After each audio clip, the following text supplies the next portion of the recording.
Oh, what I do find is very sexy is the new Hockney stamp with the footballers kicking the legs up.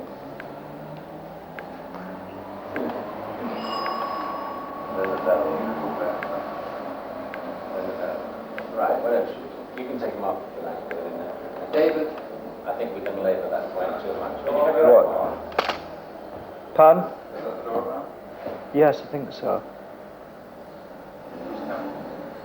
It could be Trevor, I think.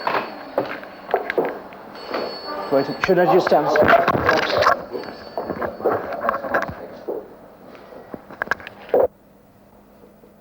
The point is, those things are kind of rather meaningless, in a way, aren't they? For instance, I mean, if next week this country did collapse, but on the very day it collapsed, you met your absolute true love, you wouldn't give two hoots about the bloody place collapsing, would you? I mean, you know, you'd think, oh, all's right with the world. If we have a sandwich and a glass of beer, it doesn't matter. I mean, in a way, they're meaningless, aren't they? I never, for instance, I can't plan a working day, you see, really. But in California, say, if I work, I used to work on a morning, and then in the afternoon it got very hot and sunny, so I'd go and lie on the beach. And then I'd work again in the evening. And I'd maybe work until about 10 o'clock or 11 o'clock. And then I'd go for a drink, you see. And in California, the bars don't close until 2, which seems to me, in a way, the ideal hour. If you're going to close them at all, it's the ideal hour, because in a way it's not too late, and you can make up your mind about things, I suppose, you see, at 2 o'clock. 4 o'clock is a bit late, really.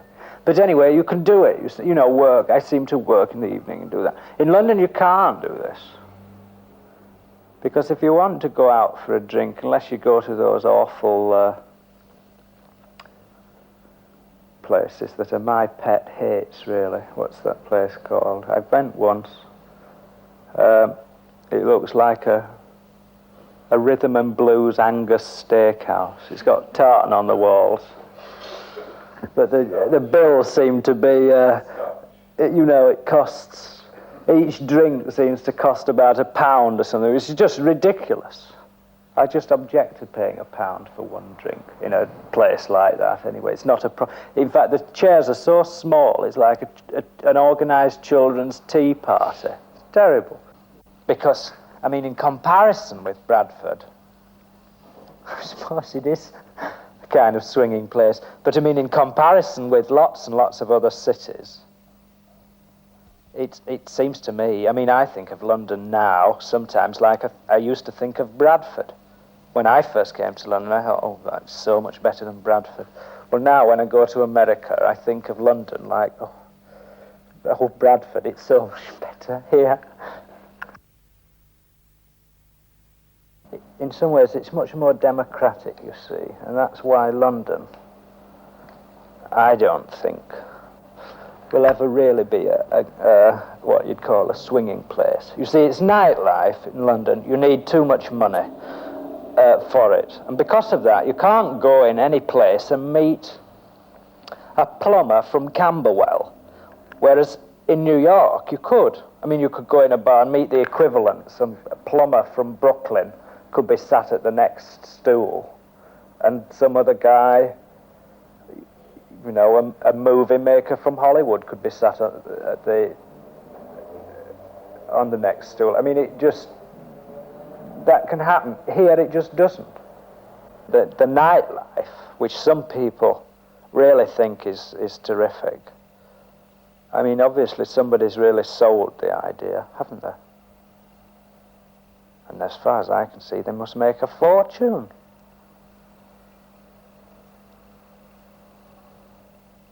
But it's... What's that? Did I tell you a story? I'll tell you a story. Do you know Eric Burden? Yeah. The Animals. Well, it was on, I think it was on a television program. I told you a story, did I? Of, now, I mean, he's a musician in London, isn't he? And we were talking about America, matter of fact. He said he didn't like it really at all.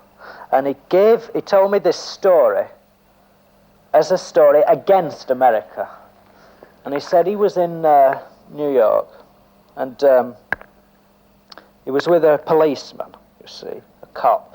I suppose it's a bit different from his singer, and he thought people might attack him or something. But anyway, they went in this bar, and there was music playing, you see. There was a jukebox. And the cop said to the guy behind the bar, "Can you dance in here?" And they said, "Sure." So he hung up his gun and started dancing with a girl, you see. And Eric Burden said this was terrible. He said, that cop is the sort of cop who'd take a backhand and, you know, money and this, that, and the other. And he thought it was terrible. Well, I thought it sounded marvellous. I mean, really, it's kind of like an ideal for a musician. I said it simply proved there are more art lovers there. He was affected by the music when he went in the bar. And the idea of him hanging up a gun, I thought was terrific. But he thought it was terrible. Well, I suppose, I mean, in a way, maybe lots of other people in London would think that situation was terrible, if he did. Would they? I suppose a lot of them would. I think it's great. It sounds great. But it's hardly the story you'd say to run down America, is it? I wouldn't think so. If it had happened to me, if it happened to me, I would be always telling it, saying what a great place it was.